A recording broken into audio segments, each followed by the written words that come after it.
Baik, kita lanjut ke pertanyaan berikutnya Ustaz, dari Ummu Rokoyah dari Lumajang Ustaz. Bismillah, Assalamualaikum Ustaz. Waalaikumsalam warahmatullahi. Semoga Allah Ta'ala selalu melindungi Ustaz beserta keluarga. Amin, amin ya rabbal alamin wa iyyakum. Afwan Ustaz, ada titipan pertanyaan dari teman Ana. Yang pertama, amalan apa yang bisa kita lakukan untuk anak kita yang sudah meninggal? Yang kedua, apakah kalau kita bersedekah atas nama anak kita yang sudah meninggal itu, pahalanya akan sampai ke dia? Jazakallahu khairan katsira. Jadi yang pertama, amalan apa Ustaz yang bisa kita lakukan untuk anak yang sudah meninggal? Nah, bismillah walhamdulillah wassalatu wassalamu ala rasulillah wa ala alihi wa ashabihi wa mawalah wa ba'd. Orang tua punya anak-anak yang meninggal. Amalan apa yang bisa dilakukan oleh orang tuanya? Baik anaknya meninggal masih kecil alias belum balik atau sudah dewasa, maka amalan yang bisa dilakukan oleh orang tuanya adalah berdoa atau mendoakannya. Untuk orang yang sudah dewasa, doanya bisa melihat atau mengikuti salah satu yang warid dari Nabi sallallahu alaihi wasallam, Allahumma fir lahu warhamhu wa'afihi wa'fu anhu wa akrim nuzulahu wa wasi' madkhalahu waghsilhu bil ma'i wa thalji wal barad wa naqihi minal khataaya kama yunaqqa thawbul abyadu minad danas wabdilhu daran khairan min darihi wa ahlan khairan min ahlihi wa zawjan khairan min zawjihi wa adkhilhul jannata wa qihi min fitnatil qabri wa adzabin nar. Dan doa-doa yang warid yang lainnya yang bisa kita lihat. Kalau misalnya nggak hafal bagaimana? Ya namanya belum hafal, ya dibaca saja. Ya kita baca, kita baca. Namanya belum hafal. Atau dengan bahasa kita nggak ada masalah. Intinya kan memohonkan ampun untuk si mayit agar amalan-amalan diterima, dosa-dosanya diampuni, dibebaskan dari siksa kubur, dilimpahkan dengan nikmat kubur, dimasukkan ke dalam surganya. Intinya kan itu. Jadi dengan bahasa Indonesia tidak mengapa. Ini kalau mayitnya dewasa. Kalau mayitnya anak-anak, doa yang diajarkan, Allahumma ij'alhu zuhran wa faratan liwalidayhi wa syafi'an mujaban wa thaqil bihi mawazinahuma wa a'dim bihi ujurahuma walhiqhu bisalihil mu'minin waj'alhu fi kafalati Ibrahim alaihi salatu wassalam wa qihi birahmatika min adabil jahim. Ini yang warid dari Nabi sallallahu alaihi wasallam untuk doa anak-anak gitu ya, untuk doa anak-anak.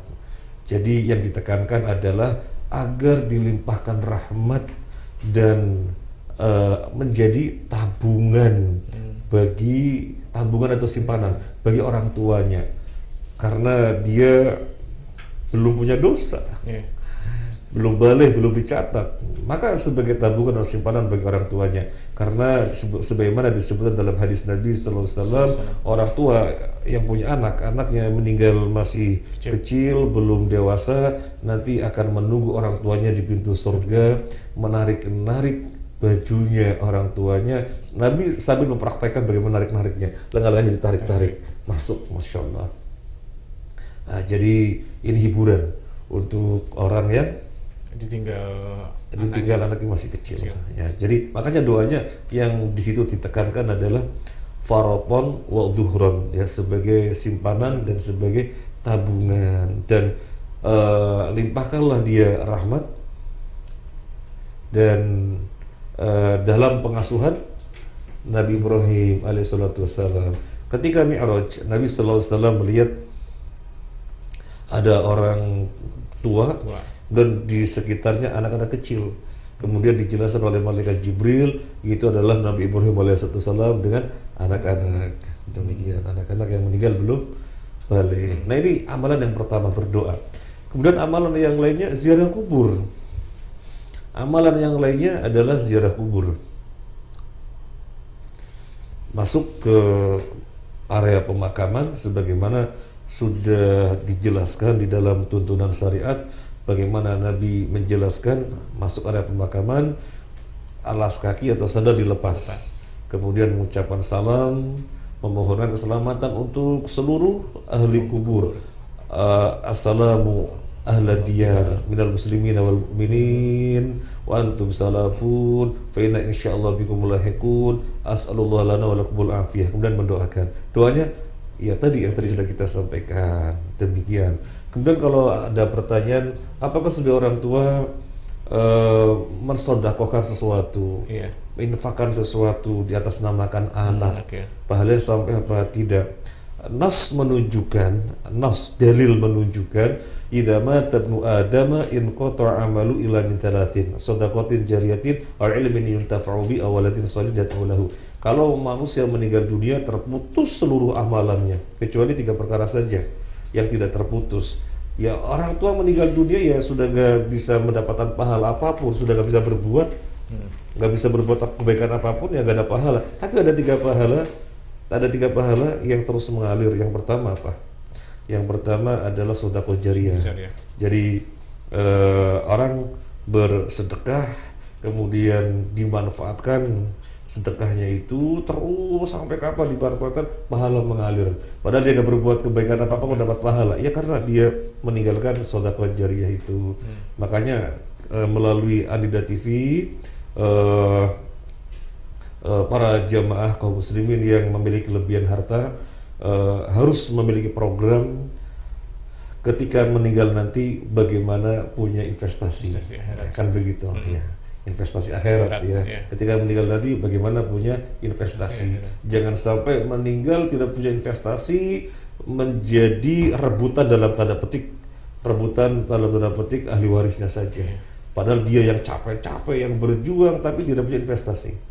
Nah makanya kita sampaikan kepada siapapun kaum muslimin, programkanlah untuk memiliki sedekah jariyah ya, untuk memiliki sedekah jariyah.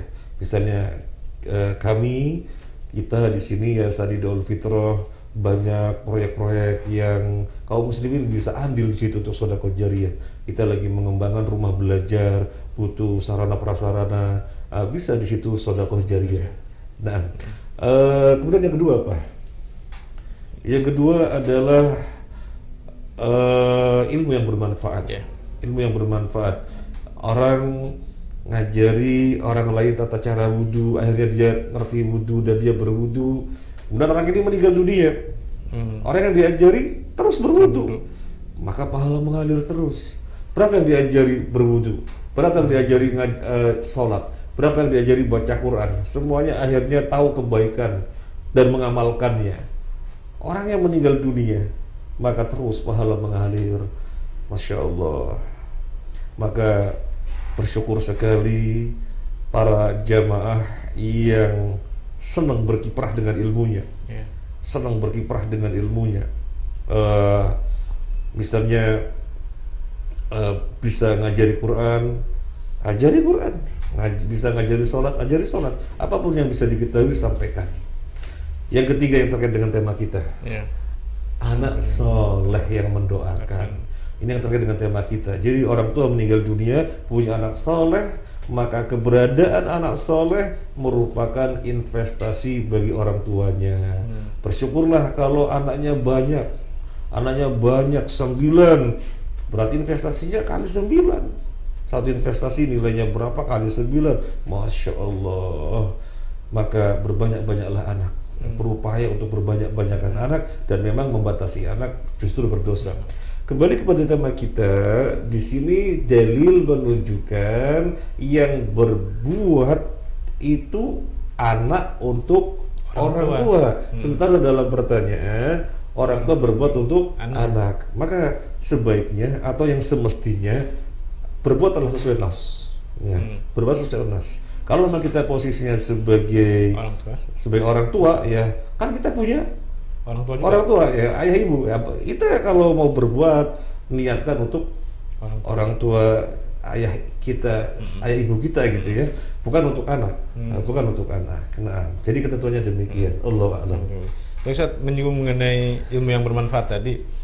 Sekiranya misalnya sekarang kan kondisinya susah ekonomi, banyak dari saudara-saudara kita yang sekolah juga kehabisan biaya, kekurangan biaya, terutama dalam hal ini mereka terkena pandemi sekarang, orang tua kerjaannya jadi berhenti dan sebagainya, sehingga kemudian ada orang yang berusaha untuk membantu dengan membiayai sekolahnya. Itu termasuk ilmu yang bermanfaat nggak, Ustaz?